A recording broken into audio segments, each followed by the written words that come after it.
স্পেনের কাছে হারের পরে এখন বলে লাভ নেই, ম্যাচ শেষে কাঁদতে কাঁদতে একই বললেন আর্জেন্টিনার কোচ লিওনেল স্কলোনি। প্রিয় দর্শক, শেষ হলো ফিফা বিশ্বকাপের মহারণ। পর্দা নামলো ফিফা বিশ্বকাপ 2026-এর, যেখানে ফাইনাল ম্যাচে আর্জেন্টিনাকে কাঁদিয়ে চ্যাম্পিয়ন হয়েছে স্পেন। এই ম্যাচের শুরু থেকে একক আধিপত্য দেখিয়েছে স্পেন। ম্যাচে কোনো লড়াই করতেই পারেনি আর্জেন্টিনা।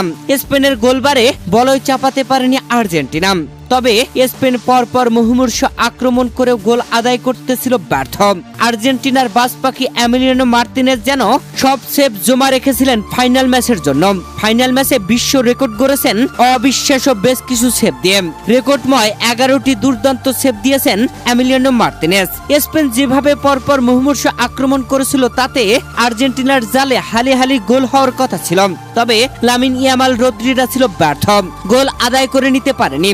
আর্জেন্টিনার রক্ষণ ভাঙলেও আর্জেন্টিনার গোলবারের সামনে দেওয়াল হয়ে দাঁড়িয়ে থাকা আর্জেন্টাইন বাজপাখি এমিলিয়ানো মার্তিনেজকে ধোঁকা দিতে পারেনি।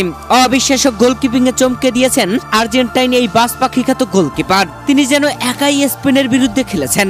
আর্জেন্টিনা 11 জন নয়, খেলেছে মাত্র একজন, আর সেই খেলোয়াড়টাই হচ্ছে এমিলিয়ানো মার্তিনেজ। কি অবিশ্বাস্য ম্যাচ টানা খেলেছেন এমিলিয়ানো মার্তিনেজ। ফাইনালে কিভাবে একটা প্রতিপক্ষ দলকে গোল আদায় করতে ব্যর্থ করতে হয় তাই যেন দেখিয়ে দিয়েছেন এমিলিয়ানো মার্তিনেজ। তবে ম্যাচের 90 মিনিট পর্যন্ত গোল ঠেকালেও এক্সট্রা টাইমে আর গোল ঠেকাতে পারেননি এমিলিয়ানো মার্তিনেজ। ম্যাচের 106তম মিনিটে স্পেন গোল আদায় করে নেয়। ফেরান তোরেসের দুর্দান্ত গোলে স্পেন 1-0-তে শেষ পর্যন্ত জয় তুলে নিয়ে উদযাপনে মাতে, উল্লাসে মাতে। মাঠে কাঁদলেন লিওনেল মেসিরা। তবে দাপুটে ম্যাচ খেলেও মাত্র 1 গোলে জয় নিয়ে চ্যাম্পিয়ন হয়েছে স্পেন। দর্শক, স্পেনের বিপক্ষে 90 মিনিট শেষে অতিরিক্ত যোগ করা মিনিটের 3য় মিনিটে 10 জনে পরিণত হয়েছিল আর্জেন্টিনা। শেষ পর্যন্ত 10 জন লড়াই করেও আর্জেন্টিনা স্পেনের বিপক্ষে রুখে দাঁড়াতে পারেনি।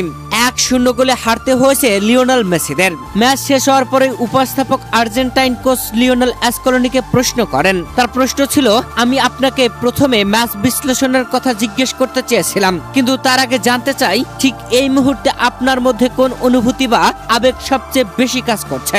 এর জবাবে আর্জেন্টাইন কোচ লিওনেল স্কলোনি বলেন, দুঃখ। তবে এটি জেনে ভালো লাগছে যে আমরা আমাদের সর্বোচ্চ বিলিয়ে দিয়েছি। আমরা কিভাবে এত দূর এসেছি তা নিয়ে আমার অনেক কিছু বলার ছিল, কিন্তু এখন আর তা বলে কোনো লাভ নেই। এই ছেলেদের প্রতি আমার চিরন্তন কৃতজ্ঞতা, যারা আমাদের বিশ্বের আরেকটা ফাইনালে নিয়ে এসেছে এবং শেষ পর্যন্ত লড়াই করেছে। ওরা আজ ভালো খেলেছে, সেটাই সত্যি। তবে ওরা যা করেছে তার জন্য আমার মনে গভীর এক পরম স্মৃতি হয়ে থাকবে। আর এত দূর আসার যে কতটা মূল্য তাও স্মরণে থাকবে। আমাদের একটি বিশাল মূল্যায়ন দেওয়া উচিত, কারণ এখানে পৌঁছানো অনেক কষ্টের কাজ। জয়ের সময় আমরা যেমন বড় মনের পরিচয় দেই, পরাজয়ও আমাদের একইভাবে মহান হতে হবে। আমরা আজ এটি প্রমাণ করেছি যে আমরা হার মেনে নিতেও জানি। ম্যাচটি আমরা হেরেছি এবং আমরা তা মেনে নিচ্ছি, কিন্তু তার মানে এই নয় যে আমরা এত দূর আসার জন্য যে কষ্ট ও পরিশ্রম করেছি তা ভুলে যাব। তাই আর কিছু নয়, আমি সাধারণ মানুষ ও সমর্থকদের ধন্যবাদ জানাই, আমার খেলোয়াড়দের ধন্যবাদ জানাই, আর আমাদের দেশকে বলতে চাই আমরা আমাদের সর্বোচ্চ চেষ্টা দিয়েছি। আজ খেলোয়াড়রা যেভাবে মাঠের সবটুকু উজাড় করে দিয়েছে তা আমাদের মানুষ ও দেশের জন্য এক বিরাট দৃষ্টান্ত। খেলায় হার জিত থাকবেই, হেরে যাওয়ার পর আবার ঘুরে দাঁড়াতে হয়, তাছাড়া আর কোনো পথ নেই। এরপরে উপস্থাপক প্রশ্ন করেছিলেন, বলা হয়ে থাকে রানার্স আপ বা দ্বিতীয় স্থানে থাকা দলকে কেউ মনে রাখে না, কিন্তু আপনি তো জানেন যে আপনার দেশের মানুষ আপনাকে এবং দলকে ঠিক সেভাবে ভালোবাসবে যেন আপনারা বিশ্ব চ্যাম্পিয়ন হয়েছেন। এর জবাবে লিওনেল স্কলোনি বলেন, হ্যাঁ, আমি দ্বিতীয় স্থানে থাকা দলগুলোর কথা ঠিকই মনে রাখি, কারণ এখানে এসে পৌঁছানোটা অত্যন্ত কঠিন এক কাজ, আর আমি মনে করি একে অনেক বড় মূল্যায়ন দেওয়া উচিত। স্বাভাবিকভাবে আমরা জিততে চেয়েছিলাম, কিন্তু যাই হোক, কেবল কৃতজ্ঞতায় প্রকাশ করতে চাই। আমার বলা একমাত্র শব্দ এটাই।